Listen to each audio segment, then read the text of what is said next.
Merry Christmas. I hope you're all enjoying the holidays so far. Tonight, we will be telling 9 terrifying Christmas-themed stories. Stories 4 and 6 are read by my good friends Bad Vibe Storytelling and Vidith22. A huge thank you to the incredible authors who allowed this video to be possible. Remember, you can send in your own story to rylhstories@gmail.com. Likes and comments are always appreciated if you enjoy. Subscribing if you're new is of course as well. Enjoy the video, and I hope you all have a very Merry Christmas.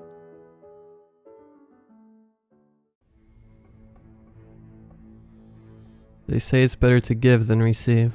I guess my Secret Santa would agree with that, because for every day this December, I've been getting anonymous gifts from my so-called Secret Santa. I say so-called because I've never signed up for a Secret Santa gift exchange, but that hasn't stopped someone from taking on that burden. Every day, I find a gift on my doorstep when I come back from work. On the weekends, there's no telling when it may arrive. Whenever I manage to catch the person making deliveries, they're clueless to who it is. But that's no surprise. What is a surprise is the gifts I've been getting themselves. For starters, the wrapping has never been the same. It's been a non-stop variety of deep plum, dark crimson, or sky blue coupled with the most elegant bows. They're the kind of presents that look so beautifully wrapped, you almost feel guilty unwrapping them. Even more elaborate are the gifts themselves. Much like the wrappings, each day has been a different gift. I've gotten gift cards to all my favorite restaurants, a variety of fun coffee mugs, a few beautiful pairs of boots, all in my size, and even a beautiful new leather jacket for when it warms up. I haven't failed to notice that no gift has been something edible, or something that could even remotely be construed as threatening or dangerous. Each time, all it contains the typed note saying, "To Michelle from your Secret Santa." I have to admit, I'm torn. On one hand, someone is obviously going through a lot of time, money, and effort to do something nice for me. I haven't woken up to a dead animal on my front porch or anything, and the gifts have all actually been pretty thoughtful. Nothing else strange or suspicious has happened to me, so that's also out. If I'm being really honest, I almost feel guilty for being suspicious. It's almost like, in this day and age, you can't help be suspicious of the most spontaneous acts of generosity, but on the other hand, this just doesn't seem normal. One gift would be normal, but every day? That's the one thing I can't help but be weirded out about. To be honest, it's kind of driving me mad. If someone was stalking me, that'd be one thing, but I haven't felt even remotely threatened. All I can say is that my Secret Santa sure is living up to his name, because I am clueless to who it is. I've asked everyone I know, and they all deny being behind it. Maybe it's like a secret millionaire Santa or something. And at this point, it's actually kind of fun to see what each day will bring. If it's nothing dangerous or threatening, I may as well enjoy it, right? So that's exactly what I did. As the days inched closer to Christmas, I kept my eye out for anything odd, but I enjoyed the gifts from my mysterious benefactor along the way. I did my own holiday shopping, and everything was normal. Or at least it was until December 21st. I'd gone to work that day with no sign of the daily package. That wasn't too odd. It had been dropped off while I was away numerous times. After work, I went grocery shopping, and with darkness already falling, I headed home. But when I got there, no package was there waiting for me. That was strange. As every present had been dropped off during daylight hours, my mind began to wonder what that meant. Maybe the Secret Santa ran out of money or something happened. But I couldn't help but just be a little disappointed. I knew I had no right to be, since the free gifts had to end somewhere. Brushing aside the weird occurrence, I went inside and fixed something for dinner. While in the middle of cooking, I switched on the porch light to see if the gift had been left out back for a change. But nope, my backyard was the same as always. After I finished my dinner of roasted chicken and potatoes, I watched some TV before heading to bed, falling asleep easily. But before I knew it, I was jerked out of my sleep by a noise. I had no idea where it came from, or if it was even real. As my bedroom began coming into focus, I tried to figure out what the noise was and where it came from. While I sat there, I listened carefully for the slightest sound. Everything was quiet for a moment, until I heard the sound of a car peeling away. Easing myself out of bed, I grabbed my phone and crept towards the hallway. As soon as I made my way down the stairs, I carefully checked every door and window. There was no sign of a break-in, and everything was firmly locked. I was just about to go back to bed when I saw it. Out in the backyard, there was what looked like someone sprawled out face down on the grass, with full-blown panic settling in. I immediately called the police and managed to get out what happened. I faintly heard the dispatcher telling me to remain calm and stay on the line until the cops arrived. Once that happened, I watched from my kitchen as the two officers went into the backyard and approached the stranger laying there.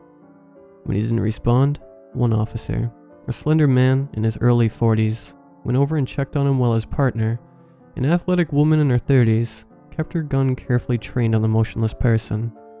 "He's dead," the male officer called out while checking for any vitals. After the cops radioed for paramedics, they came inside and asked me about what happened. I told them about being woken up and hearing a noise, but that was all I could tell them. I also briefly mentioned getting gifts every day of December, and wondered out loud if the stranger was my secret Santa. "It's possible," was all the female officer said.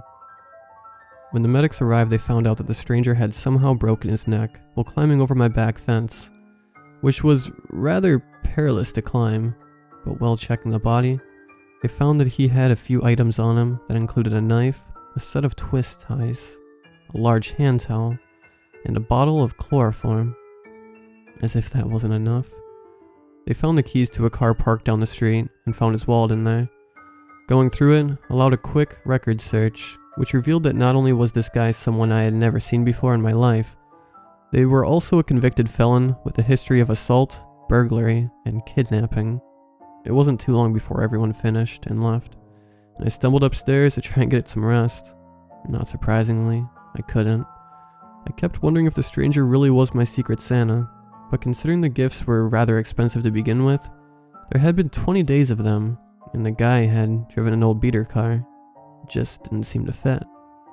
I eventually drifted off into a restless sleep, since it was technically Saturday. That meant I didn't have to get up and go to work, a fact I was grateful for. Waking up late that morning, the memories of last night, seeming hazier by the minute, I took my time rolling out of bed before lumbering to the kitchen and making some coffee. After drinking about half of it, I felt much more alert and was about to make myself some breakfast when I thought of something. If there was a gift this morning, that meant the stranger wasn't my secret Santa. I cautiously crept towards the door, my adrenaline slowly climbing, as I had no idea what to expect. Unlocking the deadbolt, I flung the door open, a blast of cold air meeting me as I did. But that wasn't the biggest chill I got, as sitting right in front of me was a large package, neatly wrapped in silver paper, with a matching ribbon and bow. Staring at it for a second, I cautiously picked it up. There was some weight there, but not too much. With surprisingly steady hands, I unwrapped it to reveal a good-sized rectangular box. Taking the lid off, I almost dropped it in shock. It was a revolver, gleaming silver in the light and complete with a set of bullets. Accompanying it was a single piece of paper with a typed note written on it. "Sorry I missed a day. That guy paying you a visit interrupted things. This is in case someone ever tries something like that again, and I can't stop them. From your secret Santa."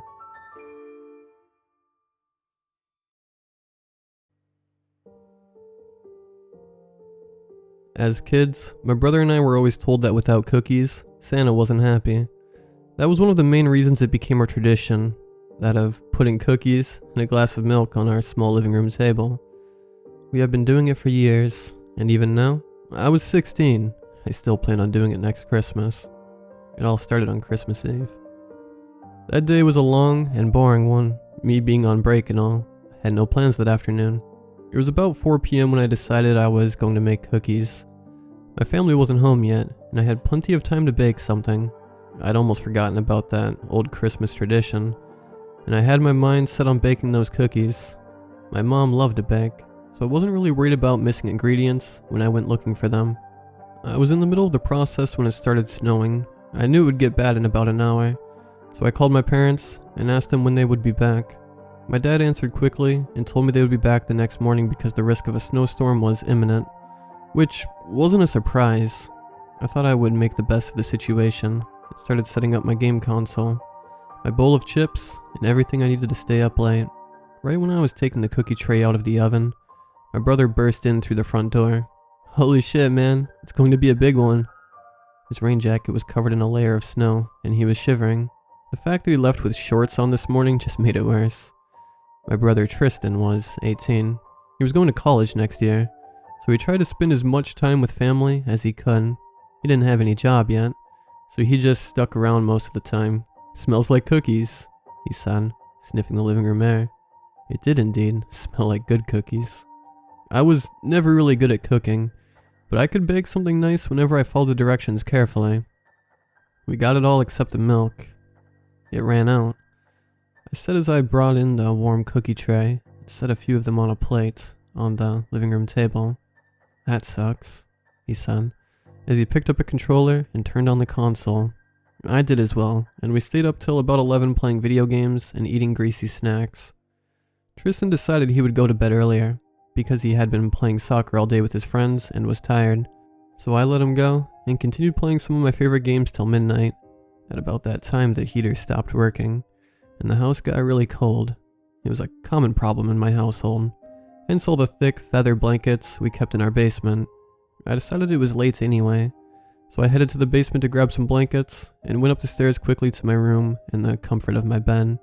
I felt too tired to get up and brush my teeth, so I slowly dozed off, enjoying the warmth of my 4 big blankets. I had no idea what time it was, but I was woken up by screaming. I frantically jumped out of bed into my brother's room, where he was in his bed fast asleep. I stood there a minute wondering what the hell could have made that noise, before I sighed in relief as I realized I had left the TV on downstairs. As I was heading to the top of the stairs, I decided I would run back to the nightstand table to grab the empty glass, always kept there whenever I was thirsty. My mouth had that foul taste you get when you eat something sweet just before bed, and I wanted to wash it out. As my feet padded down the stairway, I thought I could hear the faintest sound of somebody whispering. I brushed it off as my tired mind making stuff up, and walked into the living room where the TV was. As I was turning it off, I once again heard that faint whispering. A bit creeped out now, I quickly headed into the kitchen, trying to keep it out of my mind. As I was filling up my glass of water, fear washed over me when I heard a loud thump in the living room. I froze in my spot, holding my half-empty glass and trying hard to not freak out. There it was again. Thump. I silently crossed the kitchen to the doorway that led into the living room, trying to discover the source of the noise. What happened next was terrifying. Now, the fireplace was actually quite small, as well as my chimney, and my dad had installed a small metal grate at the top that impeded small animals from coming inside. It seemed impossible for a grown man to fit in that tight spot. Nevertheless, I saw a large black boot burst out into the fireplace, followed by another, sending ash falling all over the living room couches. The boots seemed way too big to fit an average-sized adult, and as the boots gave way to legs, I realized they were also just as disproportionate. What followed was even worse. 2 massive arms, ending in white clean gloves, burst out and finished the job, freeing the thing's huge body from my small fireplace. I stood hidden in horror, observing the thing's body. It was dressed in the classic red robe, boots, and gloves that the Santa we know dressed in. But that was the one thing it had in common with him. The beard was replaced by a large mass of limp white tentacles, followed by a toothy grin, a huge nose, and lifeless white eyes. It seemed to sniff the air, catching a scent as it paced around the living room, despite its huge body. It didn't seem to make a noise with each footstep. At what seemed like 8 feet tall, it loomed over the cookies I had left out on the living room table. In a slow motion, it picked the plate up and ate all 3 cookies whole. The thing snapped its fingers, and a giant red sack materialized beside it. I couldn't believe what I was seeing. It slowly untied the tough knot on the top of the bag and stuck its hand into the sack's depths. It pulled something large out bit by bit. I couldn't exactly tell what it was until I heard a thud, and saw that it was holding a huge copper-looking tool, seeming like it was part sledgehammer and part axe.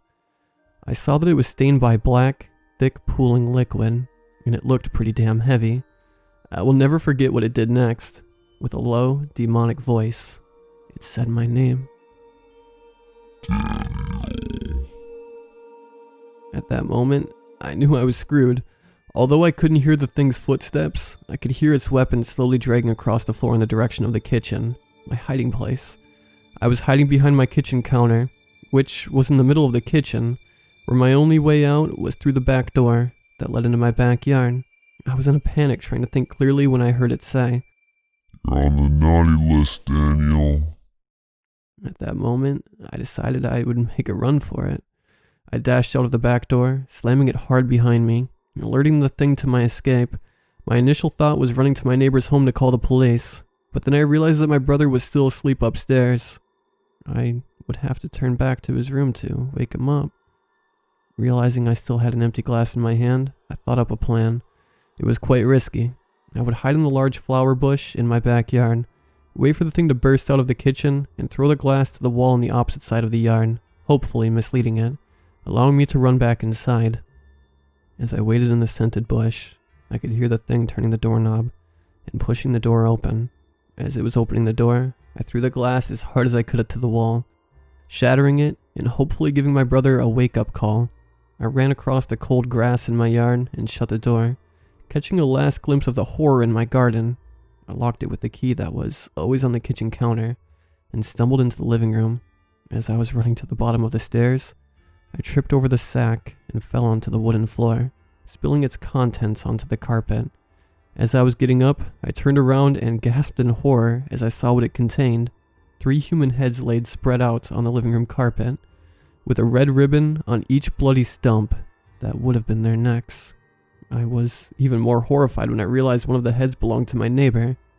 I tried to forget about what I saw as I clumsily ran up the stairs, 2 at a time. As I expected, my brother was already awake and seemed pretty confused, sitting at the foot of his bed. I was about to explain everything when a sound downstairs chilled me. It was the back door. Whatever it was had broken down the kitchen door, and I could barely hear the rough drag of its weapon on the kitchen tiles. "Call 911. Was the only thing to come to mind as I shouted at my brother. Shit, he said as he fumbled through his pockets and under his bed sheets, desperately looking for his phone. He grabbed his hair in frustration as he said, "I think I left it on the couch downstairs." I knew it was suicide to be in the same room that thing was in, but my brother, in a surprisingly calm voice, said, "I need you to make it a distraction so I can safely get to my phone on the first floor. Just make sure the burglar can't see you." As he handed me a Swiss Army knife he kept laying around his room. "You don't understand," I choked out. "It's not a burglar." Nevertheless, he crawled out of the room silently without saying a word, and went into the bathroom near the stairwell. I figured this was probably our only chance of surviving, so I summed up the little courage I had and threw a paperweight at a family picture frame outside in the hall, praying to God the sound of breaking glass would be enough to trick the thing into thinking I was somewhere else but in this room. After a few seconds, I heard the slow dragging turn into rapid bumping. As the giant's weapon was hauled up the stairs, I would forever remember the fear coursing through my veins as I watched the shadow cross past the doorframe from under my brother's bed. I could hear it clearly, taunting me. "Daniel, I know you're afraid. You shouldn't be." There was a short pause. "I know you've seen me." In the same low, demonic tone he finished it. "I can't let that happen." I stopped breathing as it entered my brother's room. The only source of light was Tristan's vaporizer, which emitted a dull orange glow. I could see as 2 large boots stopped right in front of the bed I was hiding under. I realized that I was going to die, and regretted following this stupid plan in the first place. The eerie glow the vaporizer gave off was just enough to see the thing slowly get onto its knees, then on all fours, and look under the bed, staring into my soul with those lifeless white eyes. It said, "I still have room in my sack, Daniel." As it set its weapon on the floor and reached under the bed with its huge arm. I knew it was the end. There was nothing left I could do, except try to resist the inhuman grasp of this thing, clinging on to every last bit of strength I had. Now, everyone makes mistakes, some big and some almost insignificant. It's hard to think that some of these mistakes can save our life. In this instance, the mistake was on it. The creature did not realize it was left in a vulnerable position, and I watched as my brother doused the thing's robes in gasoline. Just as it turned around, Tristan set the thing aflame with a spark from the lighter in his hand. As its grip on my wrist was released, I crawled out from under the bed and took out the pocket knife. It seemed like it was barely in pain, even after being engulfed in flames, but its state gave me an opportunity, and I took it. In a swift motion, I stabbed the thing in the stomach, before it started to ooze a vicious black liquid all over Tristan's room. Through the sound of the fire crackling and the thing's loud groans, I could hear police sirens in the distance. Knowing the thing was far from dead, we ran out of the room and slammed the door, barricading it with a solid wooden bookshelf, provoking multiple bashes against the door, eventually splintering it down the middle. Tristan and I made it outside to meet the duo of police officers, and I told them everything. As expected, they didn't believe one bit, but they still took out their handguns and went in through the front door, inspecting every corner of the house. Eventually they came out and told us that there was no traces of a giant sledgehammer, a sack full of severed heads, and surprisingly, a body. The only physical remains inside my room was a pile of coal.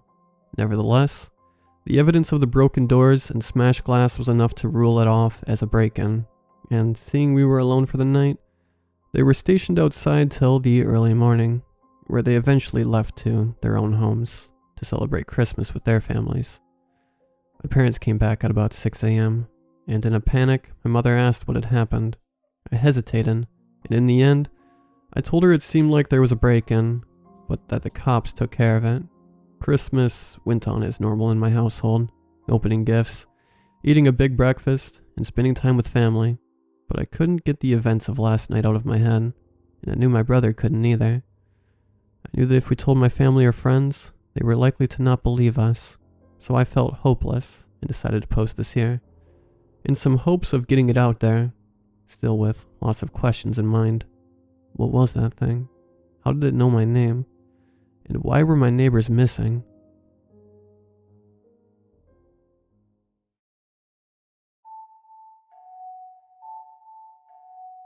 My daughter Ezra pointed it out when we were sitting in the living room.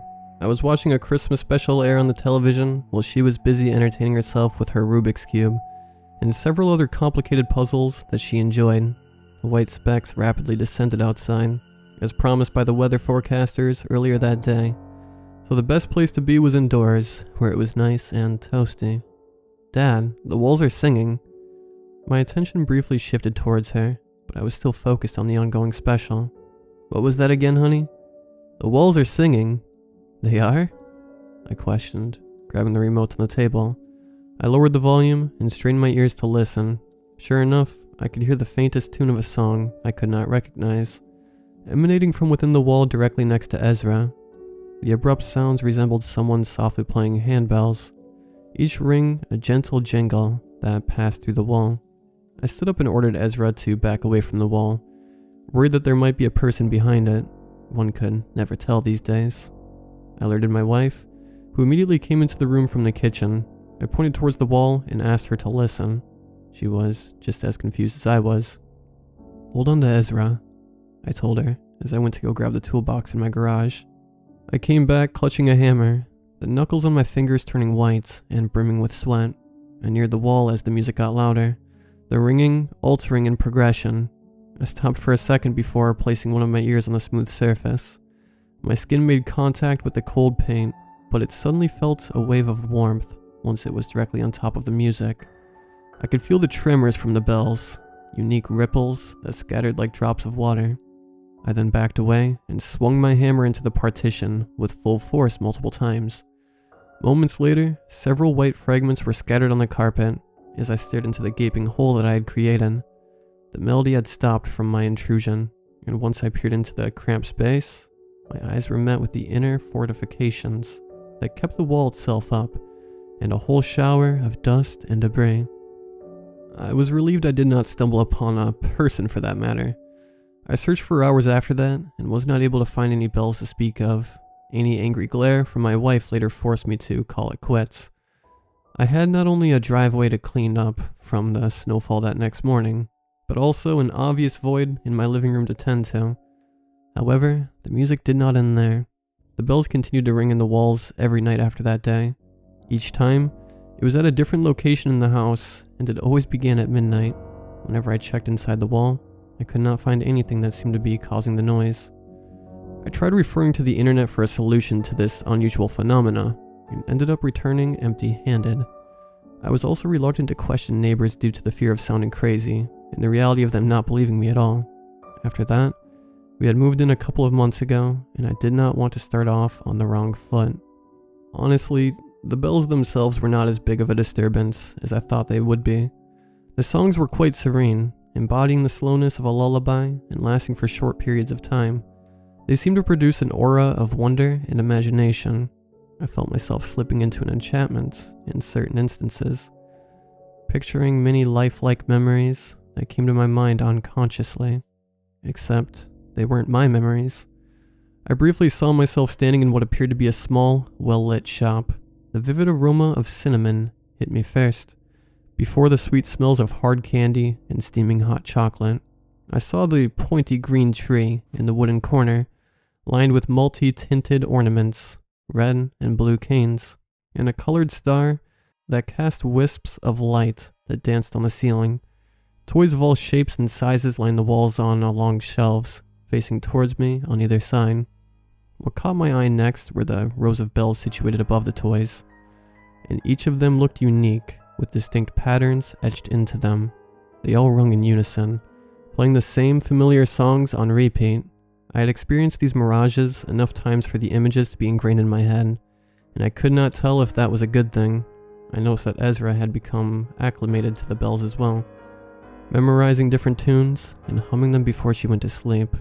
The bells soon became a routine part of our lives, even though our countless questions remained unanswered and our curiosity still lingered, until about a week later. While asleep in my bedroom, I was awoken to the sound of a sharp thud in the middle of the night.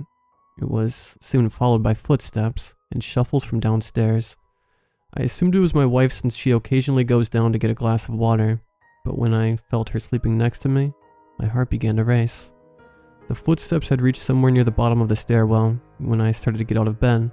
I knew it could not have been Ezra, since she always came into our room when she needed to go downstairs. Someone else was in our house. I woke my wife up just as I heard squeaks echo up the stairs. I told her to dial 911 as I frantically looked around for an object to use as a weapon. My hands shaking, I grasped a metal ruler lying on the desk in our room and prepared to exit into the hallway. Before the adrenaline could push me past the door, the ringing from the bell started. I was expecting the same old faint jingle from beforehand. It was nothing like that. The bells blared throughout the entire house, the noise resounding from all directions. I was shoved back into the room from the rapid velocity of the uproar. The very foundations of the home quivered under its intensity. It was the roar of a stadium combined with the swarm of a rock concert. I felt as if I was trapped underneath the largest bell in the world, such as the ones you can see on top of towering cathedrals. The door to Ezra's room opened, and she darted towards us as the noise began to subside, streams pouring from her eyes. I hugged her close and gave her to my wife. I needed to see if the intruder was still there. My eardrums reverberating and my body still trembling, I went out into the hallway holding the ruler. I turned on the lights and checked every other door. I then slowly descended the stairwell and stood on the landing, peering into the living room. I noticed that the door was cracked open and several other household items were turned over in a frenzied mess. I thankfully saw no one that night. Officers arrived minutes later, and we recounted the entire situation to them, leaving out the parts about the bells, of course. After a thorough investigation was conducted, they stationed patrols in the neighborhood and told us to board up the damage as best as we could. We never heard the bells again in the ensuing nights. Silence had taken its place. 2 weeks later, they arrested the intruder. The criminal had committed a homicide, where 2 innocent victims were violently murdered during an attempted apartment robbery. I wondered how that night would have played out for my family if the bells were not there to scare him off. I always shuddered at the thought. As the dates passed, Ezra kept asking why the walls were not singing. I missed them, Dad. Her tiny lips were wrapped up in a frown. I told her I didn't know, and frankly, that was the cold truth. I tried to make an excuse, though she simply would not buy it. Do you miss them? She finally looked up at me, her brown eyes on the verge of tears. I nodded. As much as I tried to deny it, I missed them too. Then came one particular morning. I had noticed a knock at the front door, and upon opening it, I was greeted to the sight of a young man standing on the porch, holding a stack of cards in his hands. "Hi, I'm Mark." He handed me one of the cards.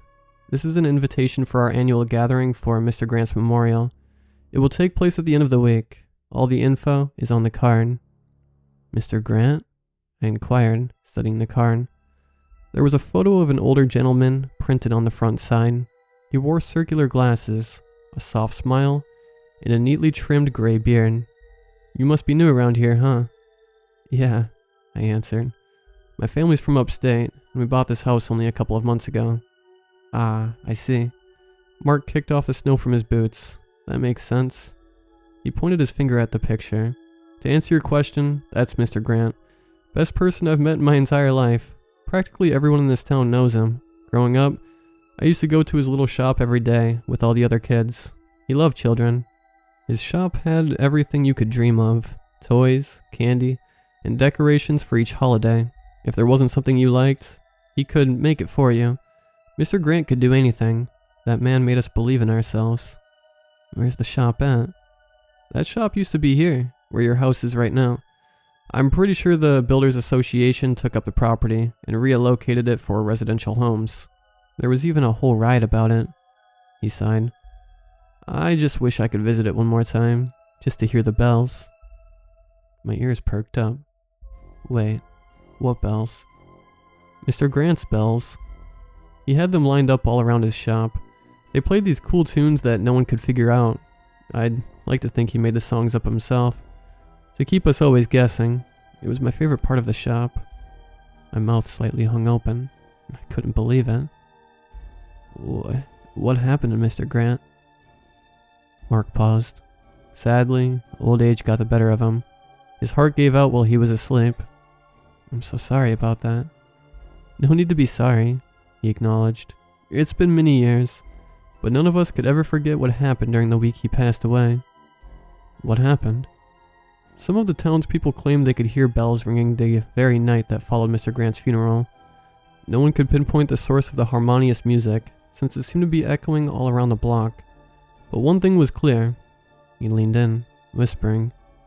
"The bells were playing Mr. Grant's favorite tunes, the same beautiful melodies we used to hear in his little toy shop."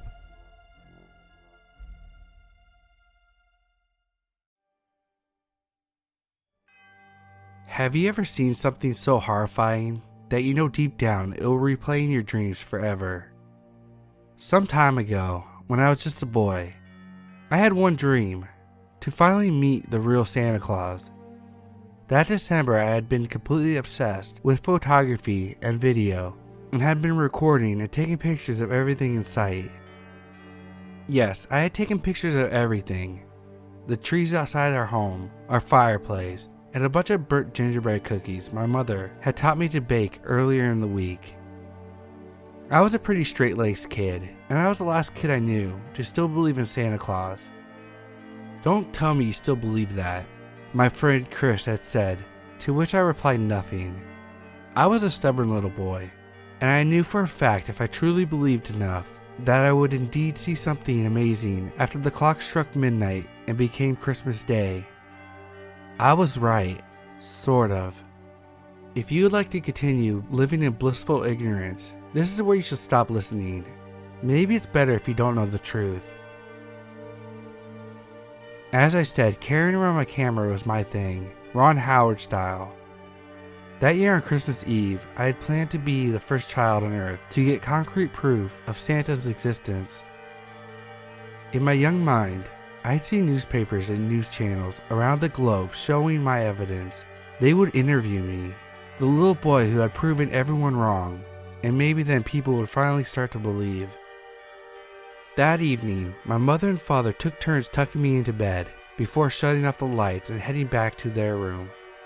They had no idea what I had planned, and after hearing the door close gently with a click, I headed downstairs to scout out the living room. Where could I place the camera to give me the absolute best chance to get him on video? As the hour passed eventually, I moved the camera around and recorded various locations: the fireplace, the outside window, the kitchen where I placed the poorly made gingerbread cookies. Don't judge me, I tried my best. Time continued to pass, and it wasn't until I first heard the clock strike midnight that something unexpected happened. I heard the basement door open slowly. That was odd. I thought Santa was supposed to come from the chimney. Part of me wanted to rush over and greet him, but I found a larger part of myself telling me to hide and wait to see what happened next. I chose my parents' couch in the corner of the room as my hiding spot, running behind it and peeking ever so slightly around its corner and towards the Christmas tree. Nothing happened for a few moments, and I began to wonder if I had just imagined the sound of the basement door creaking open altogether. And then I heard the whistling. But it wasn't jingle bells or anything like that. No, it wasn't cheerful, and it certainly didn't contain the holiday spirit. The snow had started falling more steadily outside, and for some reason the odd whistling had suddenly made me realize how completely isolated the three of us were out here. My father had bought the small cabin some time ago, the nearest neighbor being a half a mile away or more. It seemed even further in the blizzard. This was my first blizzard, and I had been very excited about being snowed in for a few days. That was, until the thought occurred to me of being snowed in with something else. Something that had no business being there. The wind began to push against our secluded home as well, seeming to hit all sides at once. Wow, my parents could sleep through anything, it seemed. My eyes pulled away from the chaotic weather outside my home and back towards the basement door, and then I saw him, or should I say it, coming slowly closer. The figure was cloaked and seemed to float above the living room floor. Did I think about screaming? Yes I did. Looking back though, I give myself credit. I stayed calm. And perhaps this was still Santa after all. I decided to wait and see what happened. It seemed that the tall figure hadn't seen me peeking out from behind the couch because it kept on floating towards the Christmas tree and fireplace. Whatever it was, it began whistling again. And this time, I was able to identify the tune, Silent Night. The melody was off rhythm, and was the only time in my life hearing the song made me feel uneasy, very uneasy. I realize how insane this next part sounds, if we hadn't already gotten there. But I watched the tall figure near the Christmas tree. I could hear it sniff deeply. The tree swayed and shook against the force of the creature's nostrils, and then it began to speak. "Come out, little boy." A shiver went up my spine. Had it seen me? There would be no hiding anymore. Taking a deep breath, I summoned the courage to stand. "Come closer," the voice hissed. I took a small step. "Closer," the snake-like voice continued. I heeded its words, walking forward until the tall figure stood directly in front of me. I felt small in its shadow, smaller than I had ever felt. "Are you him?" The creature made a soft and almost inaudible noise. Perhaps it was laughter, and then it pulled its cloak away to reveal itself. I fainted. When I came to, the creature was still standing where it had been, a soft grin plastered on its face. "You aren't the first one to have fainted at the sight of me. You're lucky I didn't eat you." "Eat me?" I stammered. "Yes, but that would be only fair. It's very offensive to faint at the sight of someone you know." I said nothing, only staring up at the creature. Though I tried to forget its form, I can still remember it clearly. It was thin, terribly thin, and its face was beyond imagining. Though its teeth were clearly visible, I could see no eyes, and what looked like thorns protruded from the crest of its head.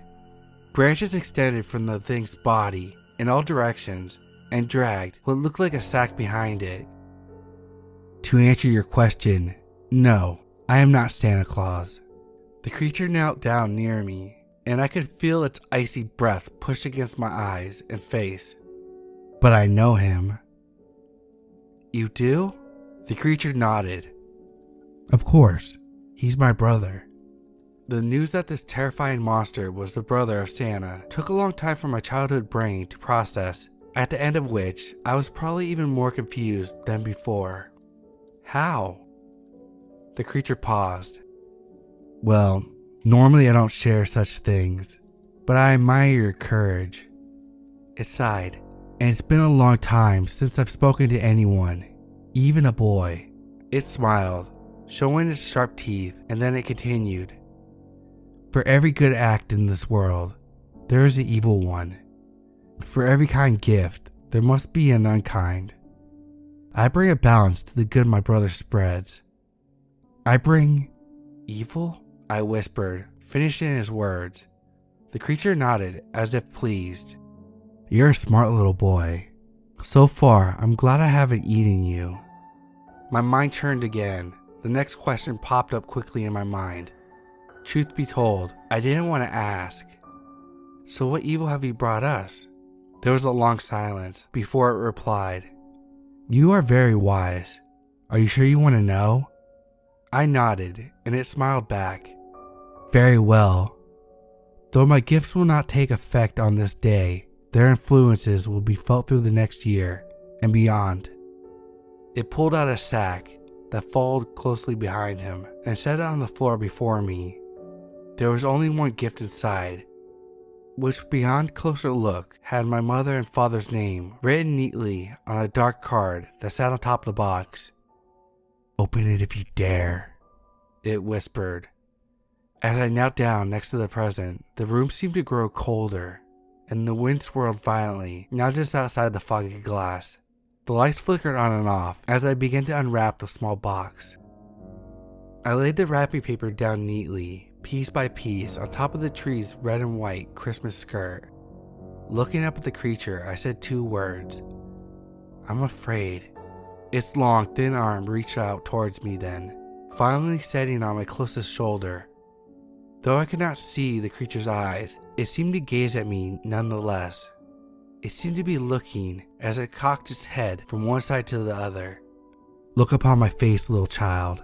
I've been deformed and misshapen by the evils that are mine to bear. I cannot change my form any more than you could change the fate of your family. All I could do is bear it. Though still afraid, I was suddenly overcome with great sympathy for the creature. I'm sorry. It seemed to be taken aback by the moment before replying. Don't be fooled, little child. I'm not fully innocent. The box before me broke open then, revealing a blinding shine of dark purple, the color of vibrant spring's first bloom. It bathed the room in its deep shades as the box pulsated in front of my eyes. I couldn't help it. I looked deep into the calling purple, its worlds unseen. I saw the creature of my nightmares, monstrous, malevolent beings, some as tall as the sky above, but worst of all, I saw my parents. It was a rainy winter day as my father drove home from work, his briefcase on the passenger seat and a worried look in his eyes as he squinted through the windshield. The rain came down in sheets.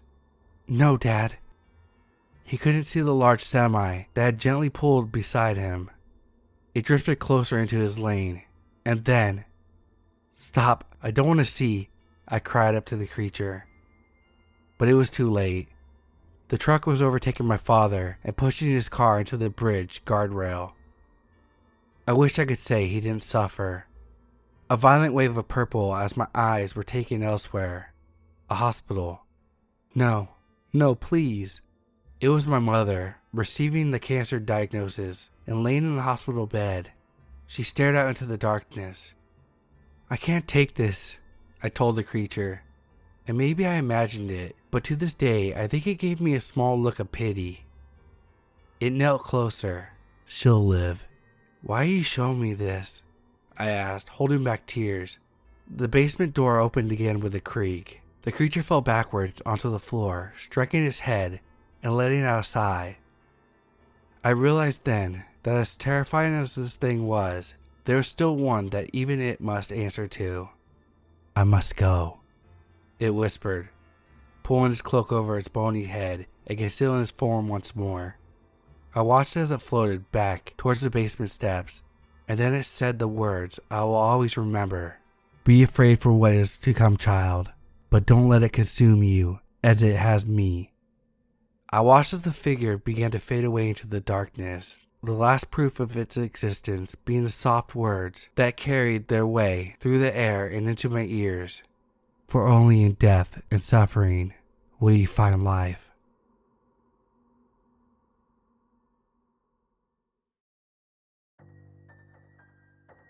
Well, my little brother Todd saw it first, and he told me, and now I'm here.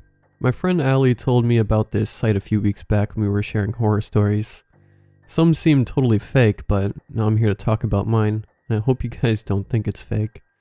I need help. I think I'm in trouble. My name is Alex, and I'm 9. I thought I knew that Santa was real, but now I'm not so sure. I'm hiding in Todd's room under his blankets on my phone. I hope this post works. 3 days ago, my family finished putting up our Christmas tree and decorating it. Mom, Dad, me, and Todd all worked together. Todd is only 5 and couldn't reach very high, but that's okay. We love Christmas and we love winter. The next night we sat down for dinner and Todd kept giggling. It was starting to get annoying. Mom looked at him and smiled and asked what was so funny. Did he have a secret? He said yeah, he does. But he doesn't want to get Mom in trouble. Mom and Dad look at each other funny. Todd laughed harder and finally said he saw Mom kissing Santa last night. He went to go look at the Christmas tree after his bedtime and saw Mom with Santa. I tried to not giggle. Since I'm 9, I know that Santa isn't real, and it's really just my dad in a costume. I look back at Mom and Dad to see if they find it funny too, but what I saw was wrong. Mom looked like she was trying not to cry.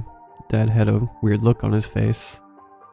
Mom tried to tell Todd that he hadn't seen that, and he shouldn't be out of bed. Todd got really upset and left the table to go up to his room. Mom looked sad. I offered to help clean up the dishes, but Dad told me to go see if Todd was okay, and that he and Mom would take care of it. Todd was fine. He was in his room playing with his toys, mumbling about how Santa is real. I told him of course Santa's real. The adults just don't believe it like we do. I felt bad lying to my little brother, but I wanted to make him feel better. I heard some noises from downstairs, but I didn't listen to them. I read Todd a picture book and helped him brush his teeth before getting him in bed. I went to say goodnight to my parents, but they weren't in their room. I went downstairs to find them and saw them in the office room. I actually heard them before I saw them. It sounded like they were arguing about something. Mom was saying she's sorry a lot, and Dad kept asking how it could happen again. They said a lot of words that I didn't quite hear, and then Dad said something that made me upset. Will we have to move again, now that he knows where we live? We had just moved here 2 years ago, right after Christmas. That Christmas had been weird. Mom seemed on edge and Dad looked awful, like he hadn't slept in a long time. I didn't want to move again. It was a long trip, and I missed my old friends. I decided, since I'm older, I should have a say in this, and walked into the office. Mom and Dad both looked surprised to see me. Mom had been crying.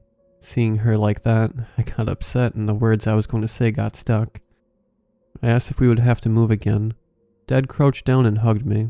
I love his hugs. He said no, we don't have to move and everything's fine. He asked if Todd was okay, and I told him he was in bed early. Mom crouched next to me and they both hugged me and said I'm a great older sibling. This made me really happy, and I wasn't worried anymore. They told me to go to bed and that they loved me. That was 2 nights ago. Tonight at dinner, Todd didn't talk about Santa again, and we ate like normal. I was telling Mom about my school day when I noticed she had something purple on her neck. She was wearing a sweater, so I didn't see it right away. Before I could ask about it, she asked if I wanted dessert, and I said heck yeah. Dad didn't like that I said it like that. We ate pudding and Nilla wafers. Mom got some stuck on the corner of her mouth. She wiped it off, but it left her mouth a weird color. It was purple and red like she had put on lipstick. Dad saw and looked upset again.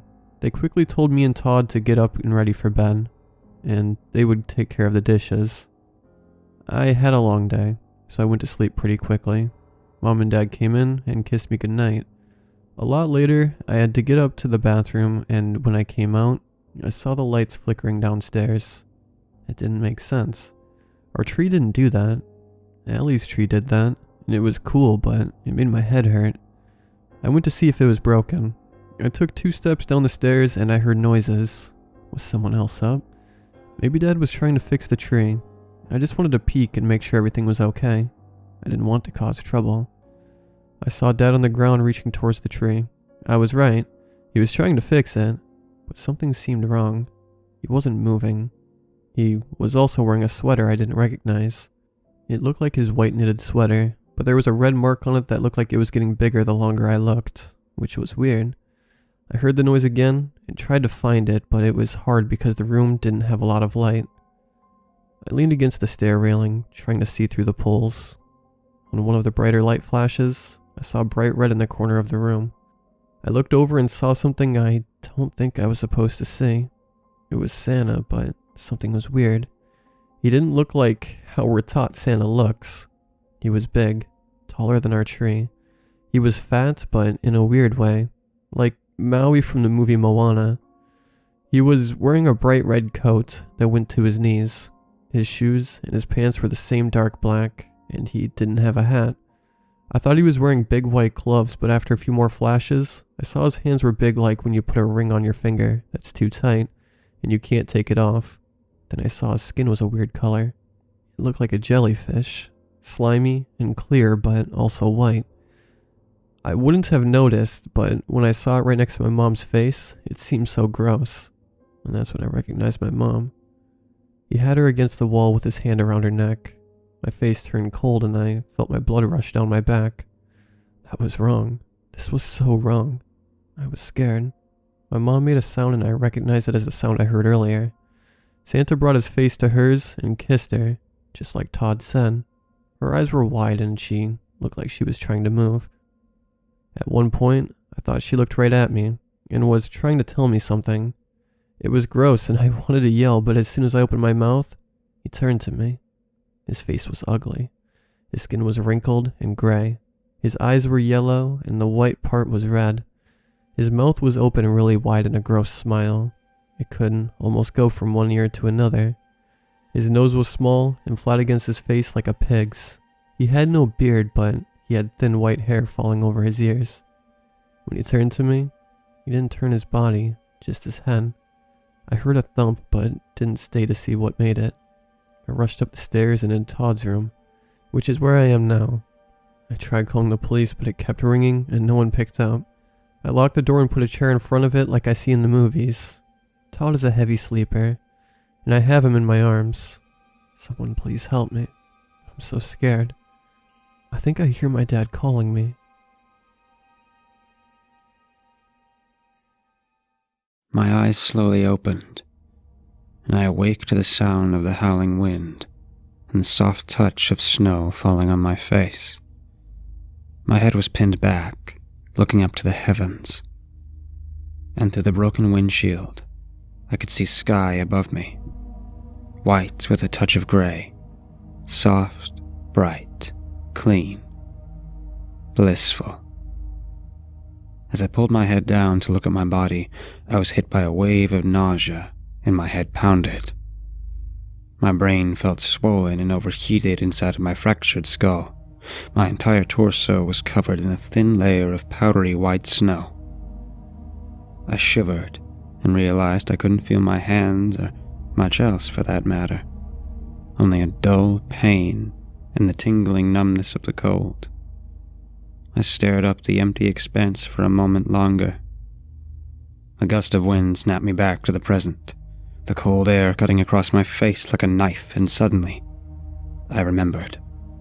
The snow, the crash, the feeling of fear. Falling. A voice, my own voice, began to whisper in my mind. Chris, Sophia, what the fuck happened? I began to breathe heavily, realizing how thin the air felt in my lungs and the growing pain deep in my ribs. It hurt to breathe, and the rising panic made me hyperventilate, with puffs of steamy breath forming in front of me. You need a drink. Dread washed over me, and I felt claustrophobic from the seatbelt still strapped tightly around my chest. I jerked around in my seat and frantically clawed to undo the buckle. I cursed under my breath and fumbled for a moment before the buckle came undone. I painfully fell forward onto the control panel of the cockpit. I was in a plane, or what was left of it, at least. An F-150, maybe. I can't remember, or tell by the remains. The cockpit around me was partially intact, but I could see something of a broken wing and huge, jagged pieces of metal jutting out of the snow. It was a small plane for shorter flights and supply drops, maybe dropping off 3 or 4 passengers. The passengers. Shit!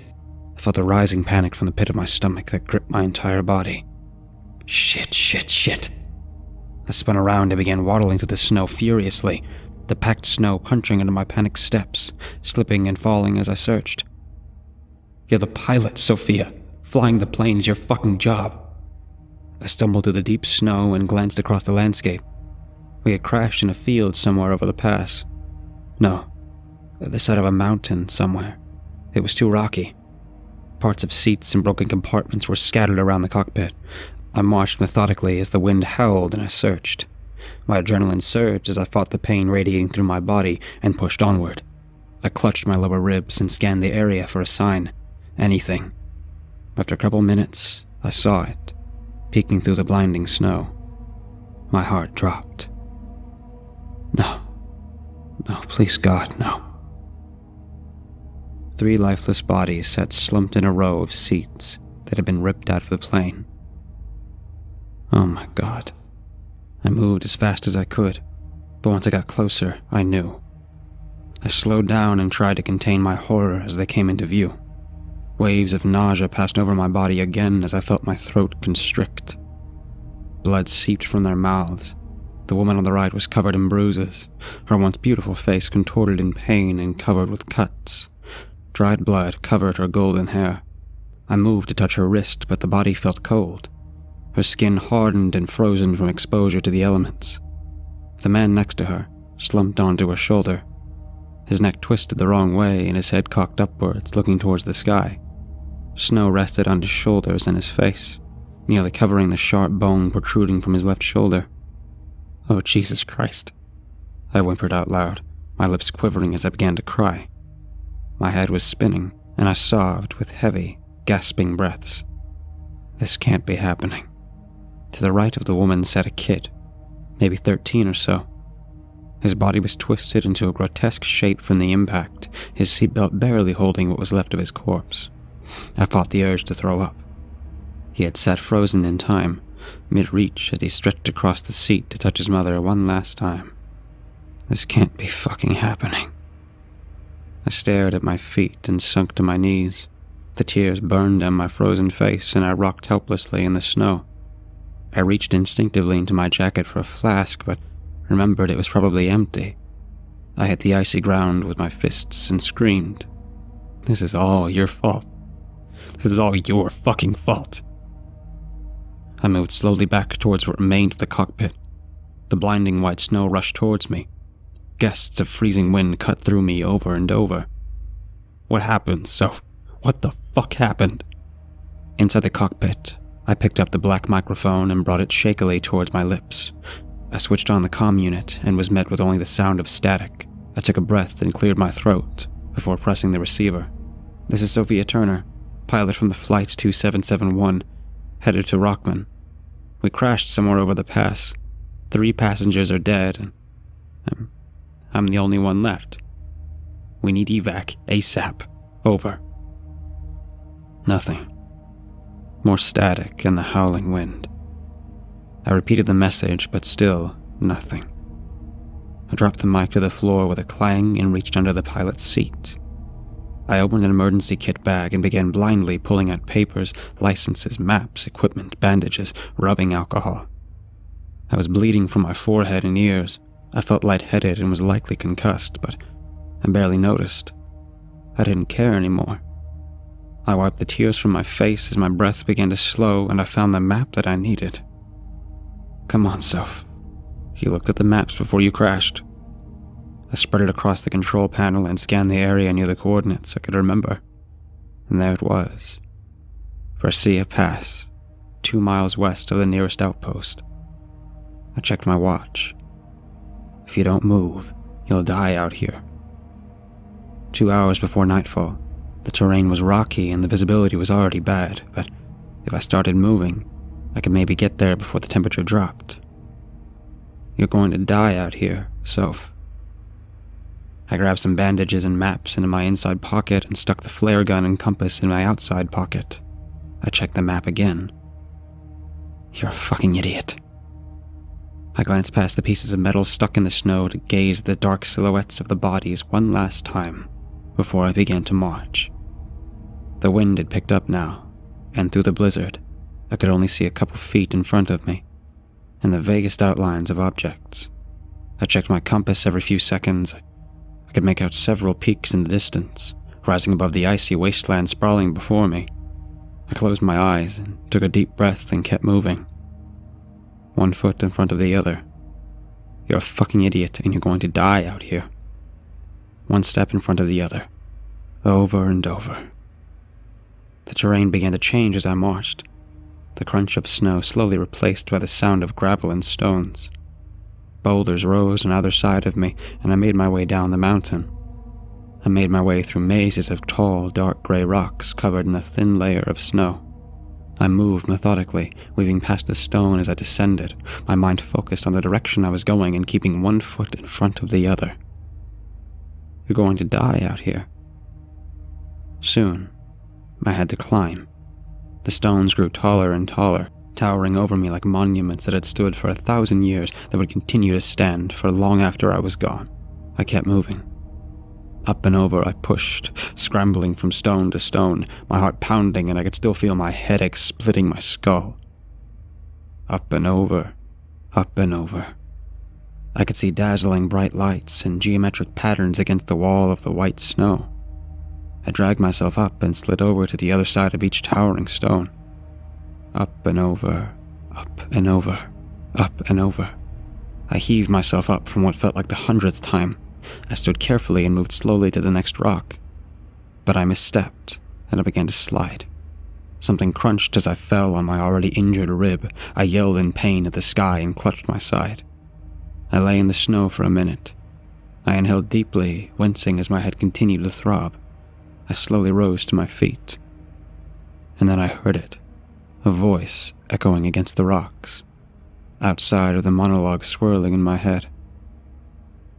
Why did you do it, Sophia? I froze. A man. Somebody whispering through the blinding snow. Why couldn't you just stop? Out of the corner of my eye, something moved. I turned my head quickly, and moving shapes danced across my vision. You could have stopped. Something moved again and scuttled across the rocks. The sound of hollow bones knocked against the pillars of stone. A woman laughed to my right. A vibrating energy hummed in my head. Pain arched across my eyes, and I felt a tightness growing across my chest as I began to breathe more quickly. You need a drink. The woman laughed again, a high-pitched and grating noise that sent chills through my body. My muscles constricted, and I could feel my body grow rigid. I tried to quickly scramble up the rock in front of me, but between the cold and the fear, my body wasn't responding. Again, the deep, raspy voice of a man that sounded like something less than human. You took everything from me. I darted up the rocks directly in front of me. The voice changed, and now I heard the low voice of a woman that sounded sick. You took my family. Something moved across the boulder, the rattling, creaking cacophony of bones. She laughed again, this time right behind me.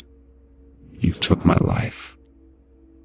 I don't know how I moved so quickly. I scrambled up the rock frantically, reaching for any hold I could find, my bare hands clawing the smooth edges of the cold surface.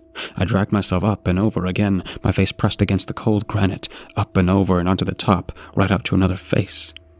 A bearded man, rotted, bleeding, a face contorted in pain. I screamed. I blinked and the face disappeared. I sat, my hands trembling as I clutched the sides of the rock, and suddenly, I could smell the scent of burning flesh and fuel. My stomach turned over and I tried to focus on the sound of the snow falling. I closed my eyes. You need a drink. I reached into my inside pocket and felt only the maps and bandages. You need it just to function. I began to move across the rocks again. You need it just to feel normal. The snow was falling harder, an impenetrable wall of white surrounding me and swallowing my vision. You should have brought the rubbing alcohol. Might have made you sick, but at least you feel better than this. The ground was less rocky now. I began to see pine trees emerging through the blizzard. I stepped past fallen trees and masses of tangled branches covering the ground. Twigs snapped like breaking bones with every step, and soon I was in a forest. The wind picked up and I heard the rustling of the branches, the slow creaking of the trunks bending in the wind, struggling to stay upright, and throughout the trees, I heard a whisper that seemed to surround me. I wouldn't be dead if it wasn't for you. A child's voice. A boy. I stopped in my tracks and strained my ears to listen. My eyes darted across the endless trees extending in every direction. I heard something breathing heavily and branches snapping with each step. The sound of a woman screaming to my left and something moving through the thicket, the shape of a corpse walking between the trees. Without thinking, I broke into a sprint. The heavy odor of gasoline and burnt flesh filled my lungs. My head throbbing and my body was on fire, but I could hear something approaching behind me. A man grunting and breathing like an animal. I didn't look back. My vision blurred and I ran and vaulted over broken branches and pushing through the deep snow. Through the trees I saw a cabin, a small structure with broken windows and a door left ajar. My limbs felt numb, but I sprinted faster and the grunts grew louder. The woman screeched in pain and the voice of a boy yelling for help rang in my ears, searing into my brain until I burst through the door and slammed it behind me, my heart pounding in my chest, my side aching. My entire body felt heavy with exhaustion. I'm sorry. I slowly stepped into the main room of the cabin, the wind whistling through the crack in the wall to my left. A broken window illuminated a few feet in front of me. I'm so sorry. I walked slowly into another room with a wooden desk and a chair. I stepped inside, scanning the room before my eyes landed on something glinting on the table. I stepped closer. A tall, elegant glass bottle. My heart rose and I cried out with joy. I threw off the gloves and picked it up to see the label. James Baphomet Distilled Scotch. I screwed off the top and downed the bottle in an instant. A cackle from the outside echoed throughout the thin walls of the cabin. You can't stop, can you? The golden liquid rushed into my mouth and I felt the warmth and euphoria spreading through my body. Maybe you deserve to freeze out here, alone. My headache and the sensation in my stomach eased. You'll never stop, even if it kills you. The bottle dropped to the floor with a thud. You're going to hurt people. I ambled into another room where I could see light spilling in through a doorway. The door had fallen off its hinges long ago, and the exit opened to more sprawling forest. I checked my watch and compass again. Straight northeast for what I prayed wouldn't be too much longer. I could feel the cold slowly seeping into my bones. Only an hour left before you freeze out here. I began to jog slowly, and then ran. The voices echoed through the trees, and I could see glimpses of the bodies moving with me, moving closer and trying to reach me. My chest began to hurt, and I let out a scream of pain as my head began to throb again. I was met with the scream of a woman as she began to fall. I moved faster. Then the scream of a man, a sound of fury and pain. I never turned and kept running. Then the cry of a boy, as his bones were crushed and limbs twisted. I ran. I sprinted faster than I've ever moved before, past the trees, out of the forest, and into a field overlooking a valley. Just die out here, Soph. I collapsed. Let go, Soph. Pain radiated up my legs from my right ankle, and I began to crawl on all fours. Let it go. My hands felt raw as I plunged them into the icy snow, one hand in front of the other. I looked up ahead of me. I could see it now. A small, warm, glowing light coming from a tiny building in the distance. A cold hand wrapped around my leg. I screamed as the smell of death overwhelmed me, suffocating me as the moan of a creature that was no longer human grew louder. I turned violently to face a figure, a man covered in thick red blood that shone in the light reflected by the snow. The fabric of his shirt was a deep red, and his torn jeans revealed red flesh and bone. His neck was at the wrong angle, and his face was shredded and bruised with flaps of skin hanging from his stone jawline. "You're going to die out here." I kicked and struggled, but I felt his grip tighten until something in my ankle cracked and I screamed. I twisted myself away and turned to face a woman, her curly blonde hair red and singed. Deep, bloody cuts extended across her face. She reached out with a rotting arm blackened from the cold. And the boy. He stood over me and watched, his eyes digging into my soul before getting closer and closer, moving until his face was inches from mine. And in a single stroke, he dragged his nails across my face and neck. I struggled and thrashed as they wailed. He clawed and I clawed back, and I screamed. I jammed my hand into my coat to draw the flare gun, raised it to the dark sky, and pulled the trigger. I passed out and drifted into a void of nothingness. A dreamless sleep where time didn't even exist. What felt like an eon later. The slow beep of a heart rate monitor ushered me to consciousness. I didn't see anything at first. All I could do was feel the pain racking my body and the warmth of the blankets around me. As I came to, I could hear, but I couldn't form any words. Any light was too painful, so I kept my eyes shut. Two men, who I assumed were a doctor and a nurse, shuffled around the bed, speaking in hushed voices. Sophia Turner, 34 years old. Female. Mechanism of injury unknown. Likely high-speed collision. Brain injury. Might have involved alcohol. Bruises all over her body. Minor rib fractures. Non-freezing cold injuries. Whole 9 yards. Snow Patrol brought her in at 2 a.m. after they saw a flare or something. Her vitals are stable right now, but hell, you should have seen her an hour ago. One of the guys that did CPR noticed the smell of booze, so we ran some blood tests and get this. Her blood alcohol content? Yeah. More than 4 times the legal limit. Jesus, how did she even make it that far? Hell, how'd she fly a plane? Well, she didn't. Based on her uniform, she fits the bill for the pilot of the small aircraft that went down over the pass. Whoa, Brescia is a couple miles away, right? Uh-huh. She must have been sprinting to make it over here this fast. A lot of alcohol in her system, probably suffering from severe withdrawal. When the patrol brought her in, she was hallucinating and yelling about dead people chasing her. She had a couple seizures, but she should be fine now. Keep an eye on her, all right? No problem. Have a good night, Dr. Banner. And hey, one more thing. I felt a warm hand touch my wrist. Yes. Said the doctor. The nurse swallowed. I could see from the notes she had broken ribs, various cold injuries, contusions, but I didn't see anything about the lacerations on her neck and face. She's pretty scratched up, and it doesn't look like she's got those injuries just by running through the woods. The nurse traced the markings covering my face and neck. He lifted my hand and turned it over gently. The doctor stepped closer, and he sighed. Hell if I know. We'll run a physical eval in the morning. Poor bastard, he muttered. The nurse let go of my hand and set it on the bed. Well, I'm looking at her hands now, and there seems to be debris and... He paused and cleared his throat.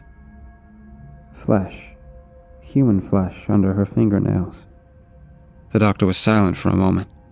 He picked up my other hand, turning it over carefully. He sighed.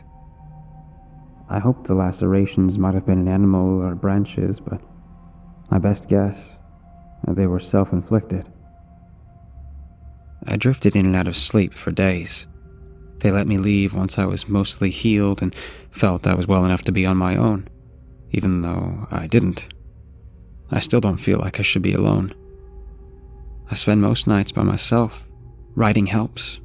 Putting something down on paper or online eases things for a little while. I can still feel the cutting cold wind from the pass, even when I'm standing close to my fireplace. The scarring on my face and neck looks better.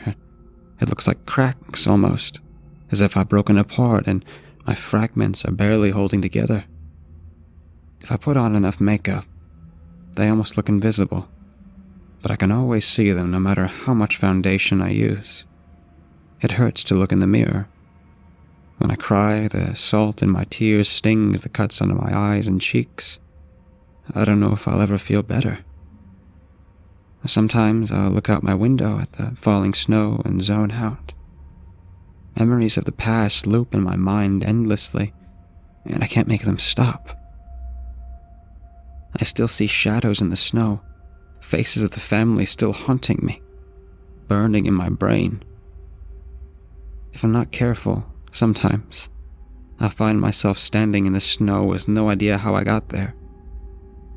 I'm always staring up at the sky, snow landing in my cuts and scars, melting and burning. I can feel them standing near me. Sometimes I let the falling snow consume my vision until it becomes a wall of white. I let it wash over me until I'm snowblind. I can see their faces and hear them calling to me, calling me to walk with them into the cold. If I don't write anything more than this, please don't report me missing. I can't see well anymore, but everything is white and clear and bright now. Know that I'm not okay, but this is what I needed. Know that I've walked into the cold, empty white with open arms.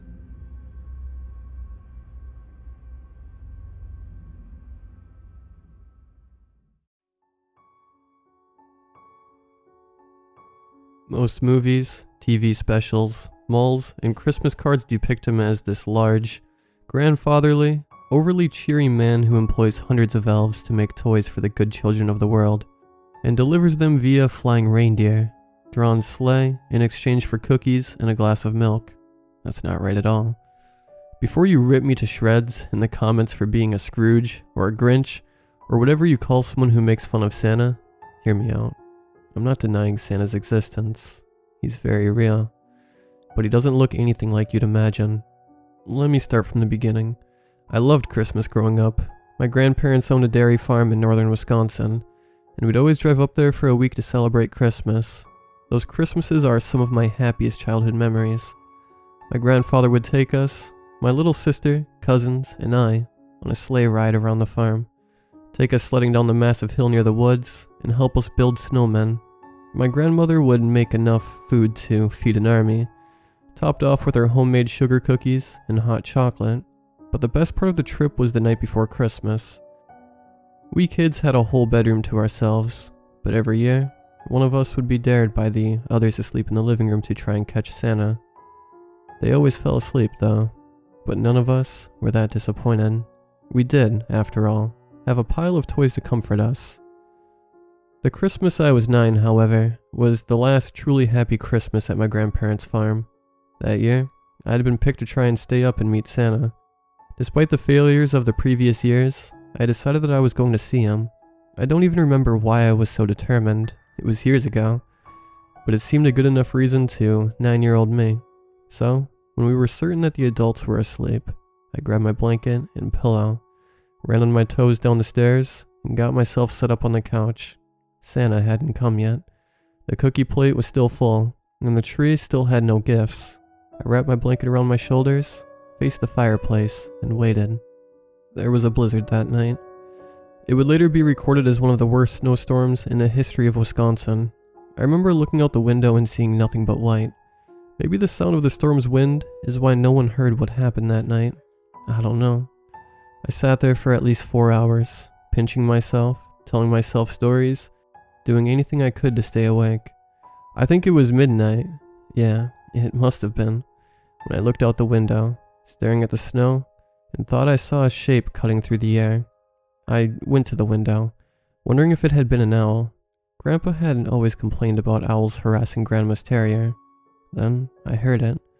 Several sharp thuds on the roof, following by a long, scratching noise, as if something were being dragged across the top of the house. Santa. Even though I'd been expecting it, my heart rate tripled in fear and excitement. I ran back to the couch and jumped behind it, I could barely keep from squealing. I was going to meet Santa, the Santa. I heard something heavy land in the fireplace. I put my head against the floor and peeked from under the couch. I saw a pair of sooty black boots walking along the carpet, followed by a bulging sack. Listening to the footprints, I could tell that he was heading for the cookie plate, sitting on the dining room table. I got off of the floor and looked at the table, bracing myself to meet him face to face. I saw him, and I screamed. He was wearing a red coat, hat, and boots, but they were practically rags, barely staying on. He wasn't fat at all. He was a skeleton, literally. There was no skin anywhere. But his eyes looked like they belonged to a living person, wide and full of life. Out of place on this living corpse. He turned sharply when he heard me scream, as if I'd startled him. He saw me, dropped his sack, ran over, and covered my mouth with his, thankfully gloved, hand. I stopped screaming, though I was still scared. He took his hand away, took my hand, and pulled me to my feet. "Merry Christmas, Jess. Have you been good this year?" The voice was what you'd expect from Santa, but it was still so frighteningly out of place. I couldn't speak. I just stared. "Let me see." He reached into his filthy, ripped pocket and pulled out an incredibly thick scroll. He unfurled it and read for a second before he pointed. "Yes, here you are. Jess Abels, 9. My grandparents' address. Nice list." He went over to where he dropped his sack and pulled out a pair of ice skates. Despite my fear, I felt a momentary rush of joy. I'd been asking for ice skates for months. I just stared as he handed them to me. "But," I tried to get the words out, "you don't look like Santa." "Not anymore. I'm still out every Christmas Eve due purely to magic. Santa still ages, but he can't die." He looked down at his cadaver. "Well, not in the traditional sense." "I'm sorry." He looked up again, his eyes filling with glee. "Don't be," he reassured. "You freed me." My family found me curled up on the couch the next morning, thinking at first that it was all a dream. I cheered up and ran with the other kids to open my presents. Along with the ice skates was a glowing blue snow globe and a note. That's when I knew that it hadn't been a dream, and why Santa had been so happy that I'd seen him. Santa can't die because Santa is not a person, but a persona. When an actor dies, their character does not die with them. They simply find someone else to play the role. The Santa I met that night had been a little boy in 1902 who, like me, stayed up to meet Santa Claus. And, like me, his breaking the rule cursed him to be the new hair. It's been a long time, but I know that the curse is still active, because the snow globe that I've kept all those years still glows. As soon as its glow fades, then it will be taken to the North Pole. No matter how tempted you are, no matter what you hear on Christmas Eve, don't leave your bed. Merry Christmas to all, and to all, a good night.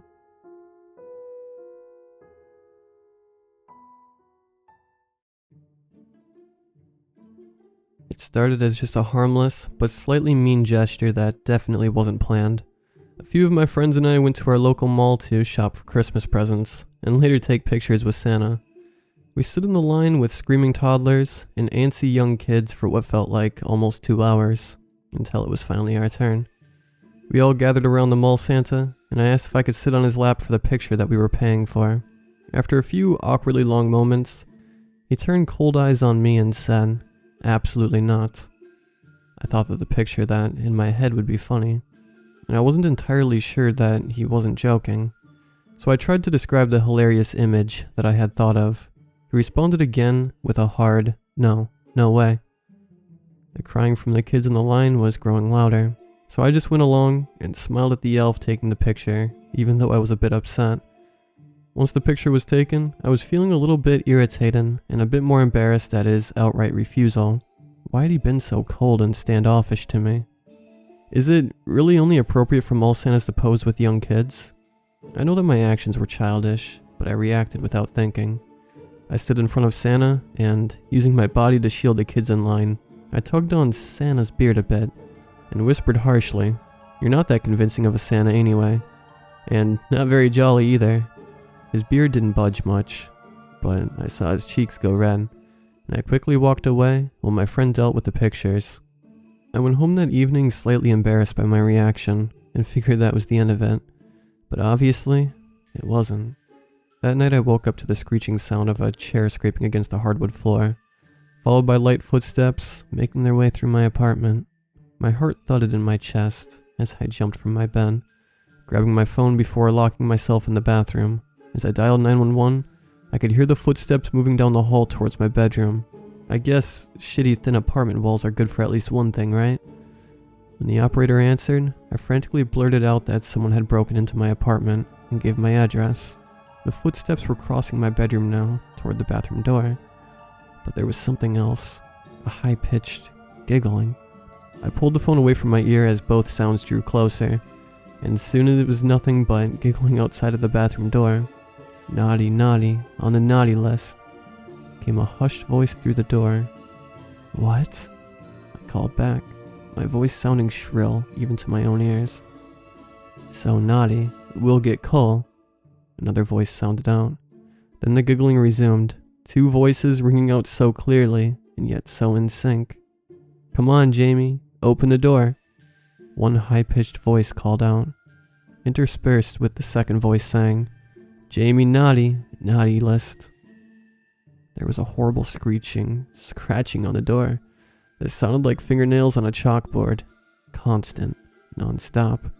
They were scraping against the door using something. Their fingernails. A tool? I had no idea. It was definitely horrible to listen to. But at the same time, one of the first thoughts in my mind was if I would lose my security deposit over this. The crooning, giggling, and scratching lasted for at least a minute straight. I whispered to the operator that the intruder was right outside of the door, and the giggling suddenly turned into straight laughter. Oh, come on now, Jamie.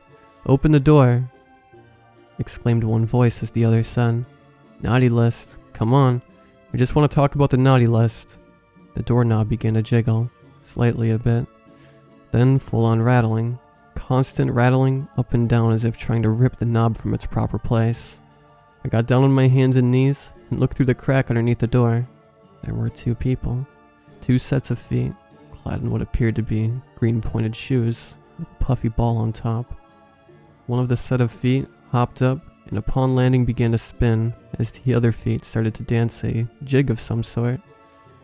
Come out, wherever you are, one high-pitched voice cried out, accompanied by the constant giggling of the other. Suddenly the set of feet that was spinning stopped and, in just an instant, instead of feet I was staring into a large, unblinking eye. I see you, Jamie. Come on out and play. I pulled my face away from the crack under the door quickly, backing up until I was against the bathtub. I could still see, could still sense the person peering at me. Knobbed fingers reached out from underneath the door, stretching toward me with unnaturally long, cracked, yellow fingernails. Jamie, come on back here. It's all in the Christmas spirit. Open the door and accept that you're on the naughty list. Why don't you? I stayed silent for what was only minutes, but felt like a lifetime. I don't even know how long it was before something slid underneath the bathroom door, and footsteps began to retreat through my bedroom and down the hallway. I think they're leaving, I said aloud, hoping that the operator could still hear me as I crawled and grabbed the paper. It was painted green with red and white Christmas ornaments painted on the front. When I opened the folded paper, scrawled out in beautiful alternating red and green calligraphy, was the following message. Someone has been naughty. Yes, you have not been nice. Santa was uncomfortable. You made him say no twice. And then you made a joke of him in front of kids today, but we elves love our Santa, so for this slight you shall pay. I was dumbfounded to say the least. When the police arrived, I showed them the note and told them about my admittedly rude response to the mall Santa. The police apparently questioned Santa extensively, but he swore that he wasn't close to the mall elves that he worked with. He also stated that the elves that he worked with wore red rounded toe shoes with a bow, not green pointed shoes with a puff ball on top. I'm afraid to go to bed tonight.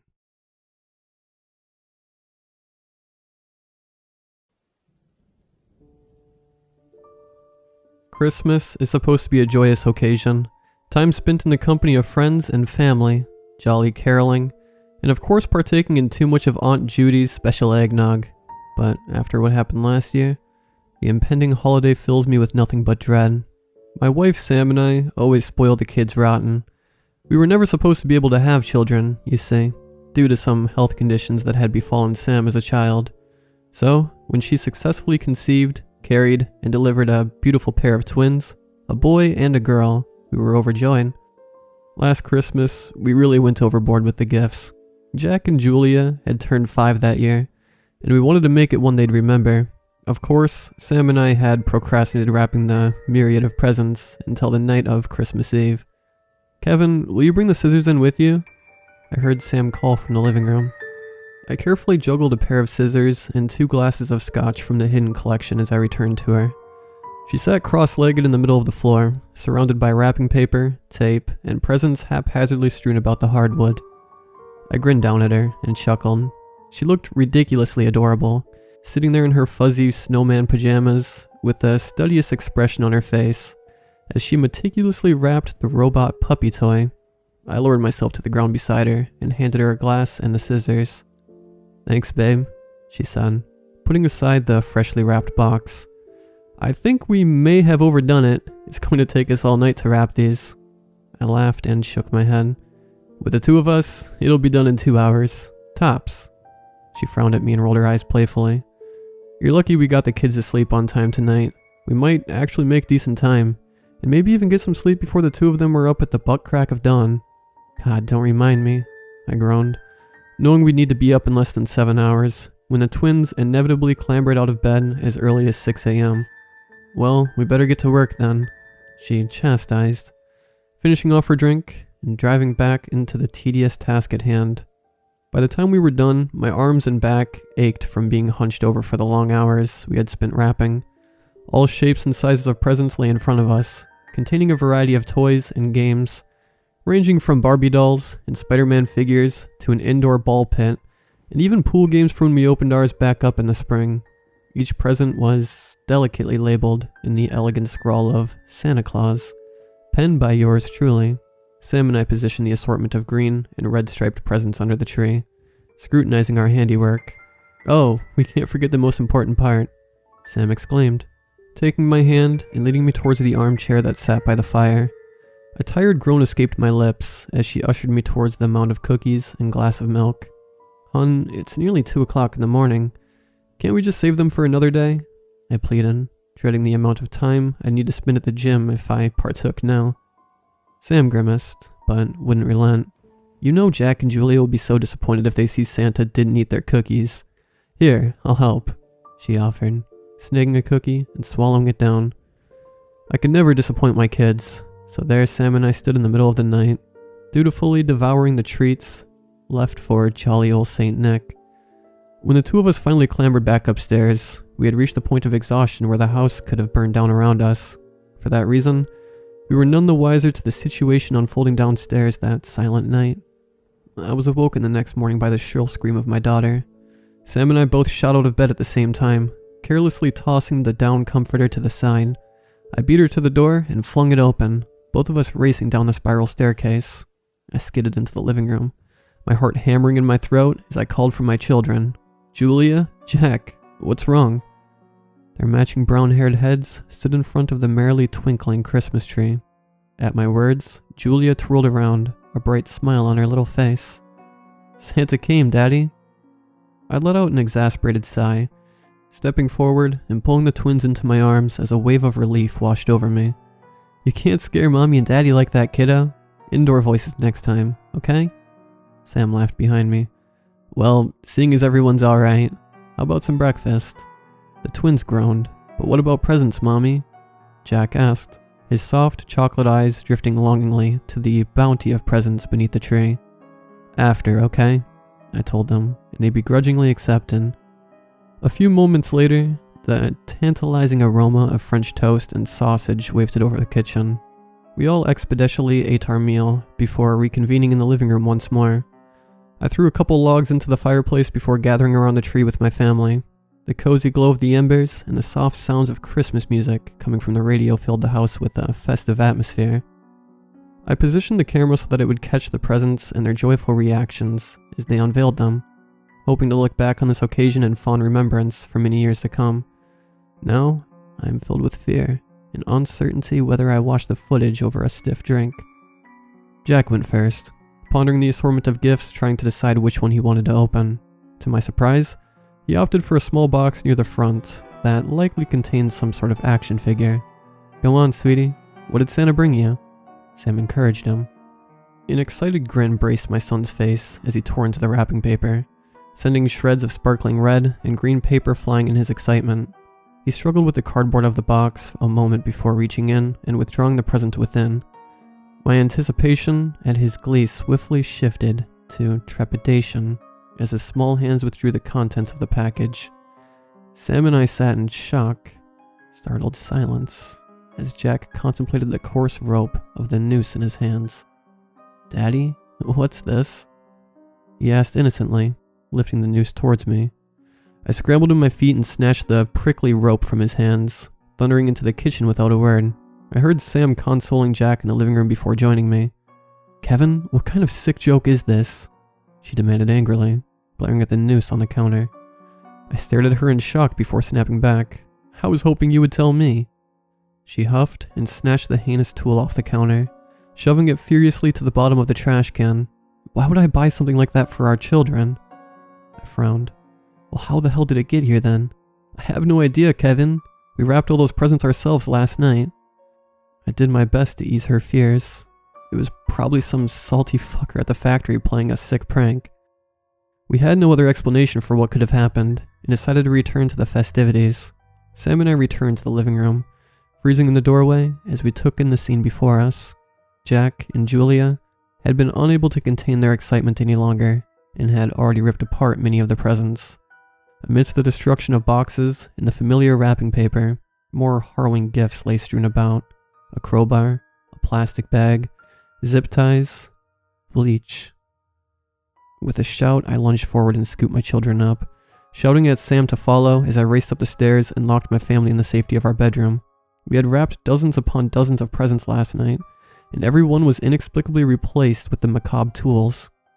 Sam called the police, and soon all the evidence of the atrocious event was packed tightly in evidence bags and whisked away to be processed. The cops searched for any sign of forced entry, but there was none to be found, and no suspects were ever uncovered. At one point, they had turned their attention to Sam and me, thinking we had planned the heinous deed. We did our best to put it behind us. We replaced the gifts, and life went on. That is, until this morning. In an attempt to be more productive, Sam and I had prepared the presents in advance, and the brightly wrapped gifts had sat undisturbed below the tree for the past week. However, when I descended the stairs this morning, it seemed there was an extra present below the tree. I approached curiously, thinking we must have missed one. I picked up the curious addition to see the package was addressed to me, with my own familiar handwriting marking Santa Claus as the sender. My dread mounting, I unwrapped the gift with shaky hands. I cautiously removed the lid to see what lay inside the box. A heavy, black gun lay unamusingly at the bottom. A note on a post-it stuck to the barrel read simply, "You know what to do. Santa."